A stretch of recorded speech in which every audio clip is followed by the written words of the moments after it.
Welcome to GRE Snacks, snackable episodes about the GRE exam and graduate school admissions. I'm Tyler, the founder of Achievable, and we have an affordable GRE course that includes everything you need to ace your GRE exam. A full textbook, videos on key topics, tons of GRE questions that are backed by our memory-enhancing algorithm, a built-in study planner, a machine learning essay grader, and plenty of full length practice exams. You can try it out for free by visiting achievable.me, and if you like it, the code podcast gets you 10% off at checkout.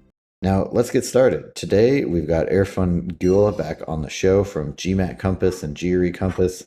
And would love if you could just introduce yourself for those who haven't heard your episodes before and a little bit about your company.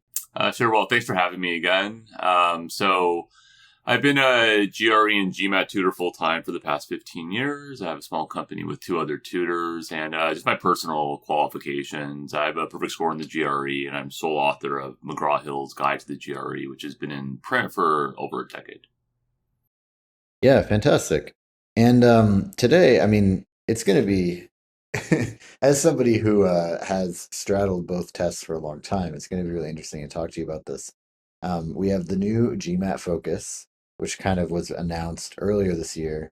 And then the GRE, whether or not you think it's in response, is maybe something that's interesting and worth talking about. But the GRE announced that as of September 23rd, 2023, there's now going to be all of the GRE tests are going to be a much shorter format, going from 3 hours, 45 minutes to 2 hours. So first, I'm just curious, sort of, why you think both of these tests have gone in the shorter, less time direction, right? Kind of mirroring the digital SAT in the undergraduate world. And then what you think is going to be the impact on the market, and then also, how the tests compare now in terms of like difficulty and which one you'd recommend to students for different things. Yeah. So first, starting with just the general decision to shorten the exams. I think part of this does stem from just a desire to make the exam for lack of a better term, marketing. I mean, from the perspective of the test makers, there has been a drop in demand for both exams recently, especially among U.S. test takers, and making these modifications just makes the test a little more palatable for students and makes people more likely to take these exams. There's that, but more importantly, I do think the changes were undertaken with the goal of making the GMAT even more competitive relative to the GRE. Over the last 12 years, since it was 2011 when the GRE made the changes to become tests for business school as well. And, it's gradually taken over market share to the point where I believe up to a third of admits at Harvard last year were GRE test takers. So Harvard Business School? Yeah, for HBS, yeah. Wow, okay. And so, shortening the exam was, from the perspective of the GMAT, I believe just essentially another competitive advantage. Also, I think it is interesting, they removed sentence correction, which was the one question type that was very different from anything you see on the GRE. And I mean, it's hard to, we could speculate about why they removed sentence correction. One reason might be they don't want that differentiation from the GRE because it might sway people away from taking it. There's of course the argument as well, these sort of grammar skills, proofreading skills just aren't really as relevant in the modern day business world. And I think there's some relevance to that. There is Grammarly now. So yeah, exactly. Right. I mean, there's you should be using these tools. And there's AI. I mean, it's just like, proofreading isn't really going to, in the future, be as useful as it has in the past. So I think that decision is understandable. Yeah, I mean, there's that. I also think, they changed the scoring of the exam as well. In a way that I also think was done to be more competitive with the GRE. I have a lot of students who come to me after having studied for the GMAT, want to pivot to the GRE, and part of their issues with the GMAT historically have been psychological obstacles with the computer adaptivity of the GMAT. It just difficulty to a point where questions get really challenging, and that becomes something that is just, it's not something we're accustomed to in traditional schooling, and it could just cause a lot of issues in the test taking process. Well, and it made it so that you couldn't go back. Exactly. So you would, be stressed out about like answering a question because you didn't feel like there was any, like, it was one and done. Right. Exactly. And then you get it, let's say the other thing too, I agree with you, like the whole psychology around like getting it to change every time, you answer a question, maybe you get it right or wrong, you don't really know, but then the next question's kind of easy and you're like psyching yourself out. Exactly. Yeah. It's interesting. It seems that it's going to be sort of like quasi computer adaptive, but it will permit students to go back and change answers, which is, whether or not that in practice is that useful. I think just the knowledge that is a possibility does, psychologically can be comforting to a lot of people. Mm-hmm. Yeah, so the big change with the GMAT Focus, other than it being much shorter, is also that you can go back to 3 questions. Is that correct? Yeah, correct. Within every given section, you could go back. You could bookmark and go back and change up to 3 questions. The thing that is interesting there is, right, why are you only allowed to change 3 questions instead of, whereas, in the GRE, you could literally just go back and change every question? I think the most likely explanation there is, it's still fundamentally is computer adaptive, and because with computer adaptivity, it doesn't make sense to be allowed to change questions because that question is determining what you see next. So there's it's interesting. The algorithm has changed. There's there still is an element of computer adaptivity, but I don't think it's going to necessarily be as stringent as it has been in the past.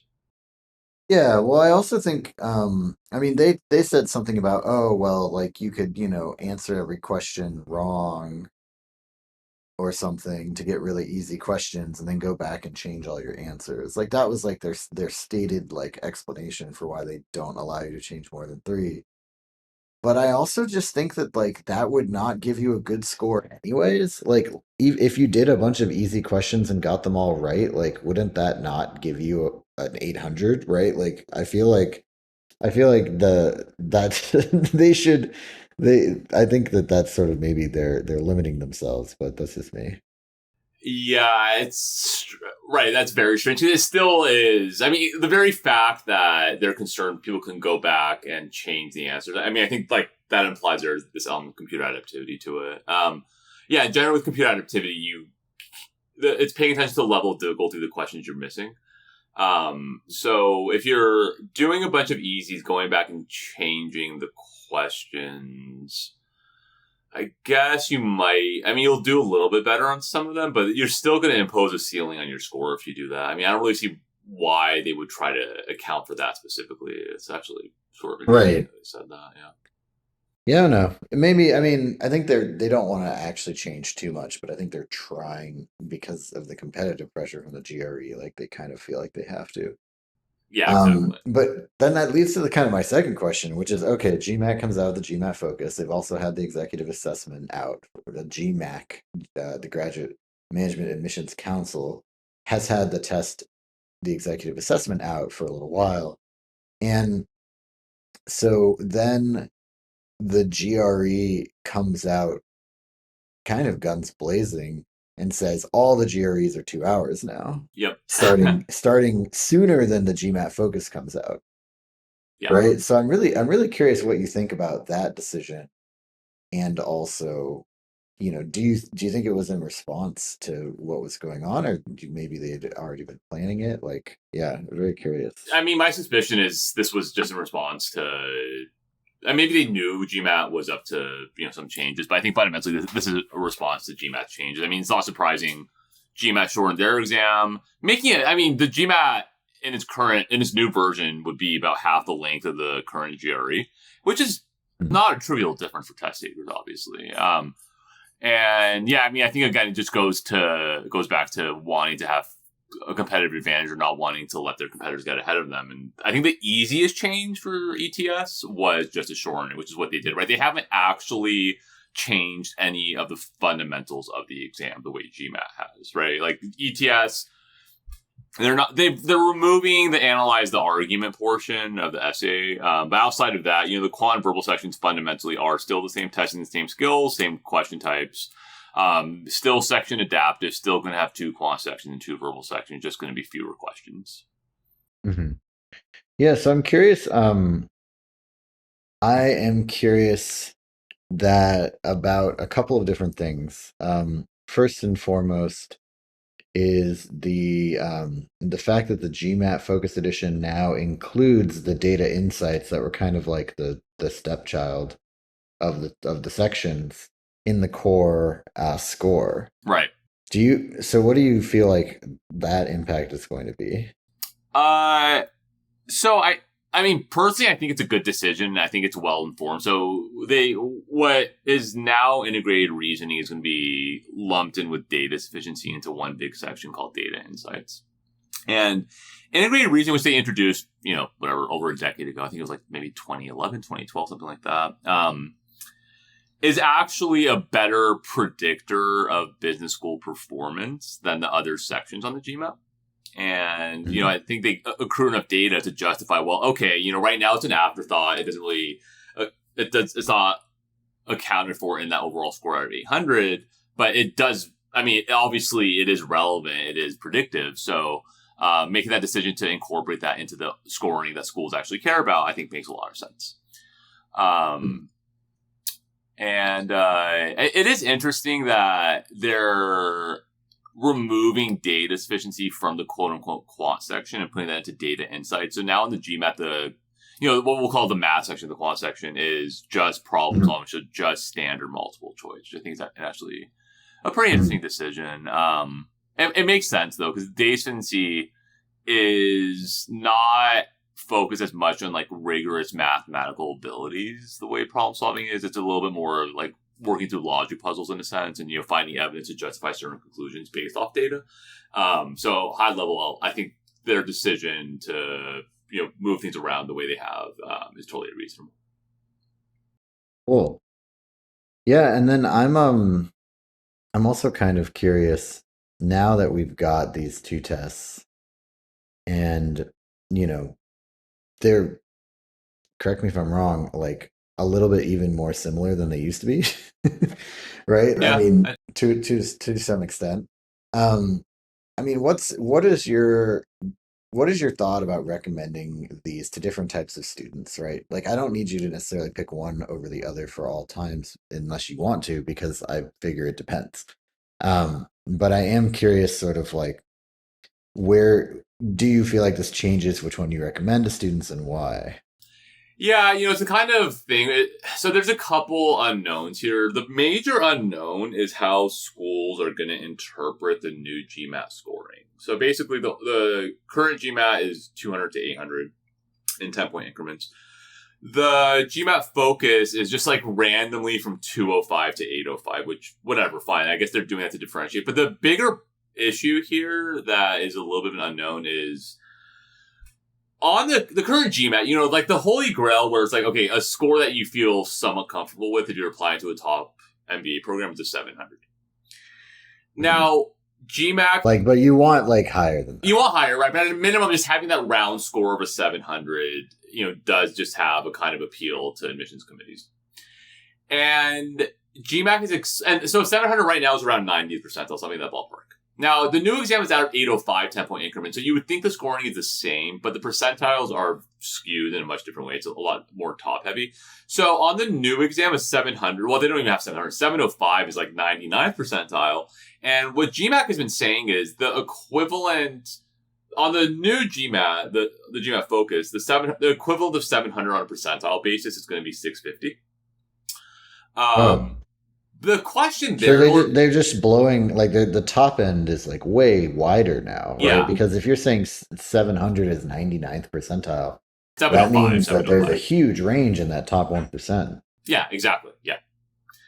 It basically means, if I'm looking at the chart right now, 705 plus your 99th percentile, which is, it's interesting that they're doing that. The real question is, they're explicitly saying, well, look, 655 on the new GMAT is the equivalent of 700 on the old GMAT. The question that I don't really have an answer to yet is, well, how are business schools actually going to interpret this data? Are they going to view a 655 as equivalent, or are they going to really still have a bias toward that kind of round number of getting a 700 plus?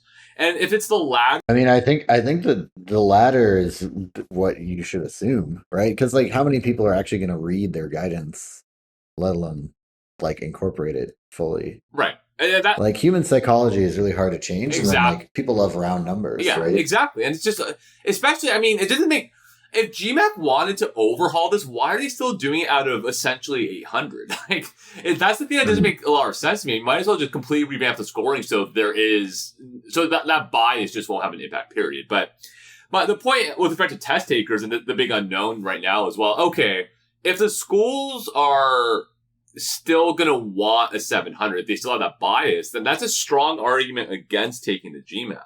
Because getting a 700 plus on the new GMAT is going to be 99 percentile, which is obviously just definition. Which used to be like 780 or Yes. at least 750.